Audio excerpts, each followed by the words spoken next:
Nshuti bakundwa umwami wacu Yesu Kristo, ndabaramukije amahoro y'Imana. Muri kumwe na Ntakirutimana Emmanuel, nagomba kandi twongere dusangire aya majambo dusanga muri Yesaya igice ca 41 uhereye ku murongo w'8 kugeza ku murongo w'10. Ariko weho Isirayeli musavyi wanje, Yakobo uwo natoranije, ruvyaro rwa Aburahamu umukunzi wanje, wewe uwo natoye nkagukura ku mpera z'isi, nkaguhamagara ngo uve ku mfuruka zayo, nkakubwira nturi umusavyi wanje, naragutoranije sinagutaye.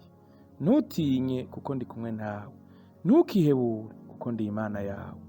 Nzogukomeza, nzogutabara, mbere nzokuramira n'ukuboko kw'iburyo kukugororoka kwanje. Tubandanye n'amajambo dusanga muri Yesaya 43 murongo wa mbere n'uwa kabiri.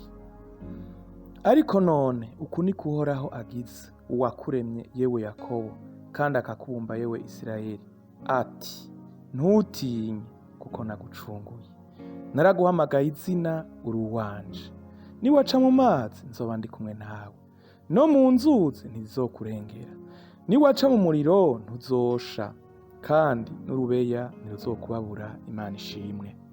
Reka dusenga Imana. Data wa twese uvyagiye ahera mw'ijuru, izina ryawe niryubahwe. Ndagushimiye ingene uri umwizigirwa, ndagukengurukiye kandi ijambo ryawe ko ari ryo rituremesha. Ijambo ryawe ni itara ritumurikira mu bihe bibi, ibihe vy'umwiza, ibihe vy'umwijima. Ijambo ryawe ni inkota ikarishe, niryo tugwanisha maze rikaduha kunesha. None rero uwo wese agiye kunyumviriza, ni utume amatwi yiwe yakira icyo uri kuvugana nawe, kuko birakwiye ko twumva ibyo uganira natwe, kuko umwanya ku mwanya wamuri kuravuga. Ugurura rero uwo mutima uri kuranyumviriza, kugira ngo mwami icyo uganiriye nawe came imbuto nyinshi, kimukura aho yarari kimushikane ku yindi ntambwe. Urakoze mu izina rya Yesu Kristo, amen.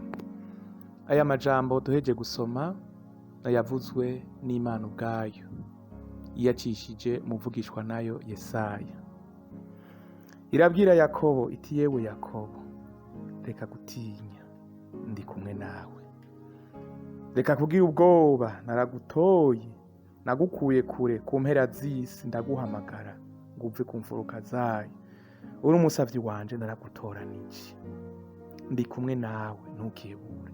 Mwene data unyumviriza, sinzi ivyo uriko uracamwo, sinzi ko uri mu bihe vyiza, ibihe vy'amahoro, aho naho nufadikanye n'abandi bene data n'abera bo mw'ijuru mu gushima Imana. Ariko kandi nabo uri mu bihe bitoroshe, ibihe vyo gukekeranya, ibihe vyo kwihebura, ibihe bitoroshe vyo kubona ngo mbega ivyanje biragenda gute, ejo bizogenda gute, iki kibazo canje kizogenda gute, ukaba utabona inzira. Nagomba ndakubwire ngo Imana ikivugana nawe, ngo ndi Imana yawe, nzogukomeza, nzogutabara, mbere nzokuramira n'ukuboko kw'iburyo kukugororoka kwanje. Haleluya.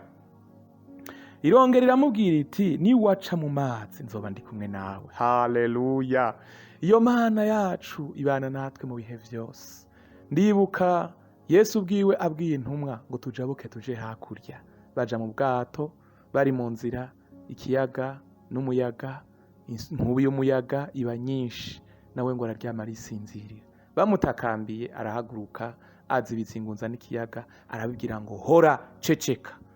Mwene data, ndakubwira ngo iyo Mana iri kumwe natwe, ishobora kubwira ivyo bibazo vyawe ngo hora ceceka, kandi bikamwumvira.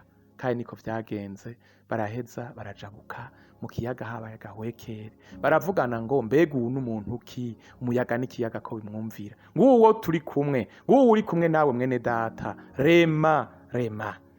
Arongera akavuga ngo niwaca no mu muriro, imbeya ntizizokubabura. Haleluya. Yo Shadraka, Meshake na Abedenego batabwa mu itanure ry'umuriro, mbere bataweyo baboshe. Ariko umwami ariko araraba ngo azavuga, ntitwataye abantu batatu, none ko mbona mu wa kane, kandi uwa kane ngo afise ishusho y'umwana w'Imana. Oh haleluya. Umve uwo muriro uri kuracamwe w'ivyo bibazo, si wewe wenyine, Imana iri kumwe nawe. Hari igitangaje, iyo minyororo bari babataye bariko yaracikaguritse, ariko kuri bo ngo nta n'agashatsi, nta n'umubabwe babimotereje bumva, nta n'umubabwe bamota, kuko umuriro ataco wabakoze. Nagira ngo ndakubwire, naho wowe uri mu mageragezwa ukaba ufise ivyakuboshe, ni igihe ciza co kubohoka, ni igihe ciza ko Imana igutunganya. Reka kugira ubwoba, reka gutangura gutuka Imana canke kubona ko yagutaye canke kuyidodombera, ariko ni igihe aho hari n'iminyororo igiye kukuvako, usohoke basanga ata n'umubabwe. Nuko Imana iguhezagire. Aya majambo akuremeshe mwene data, amen.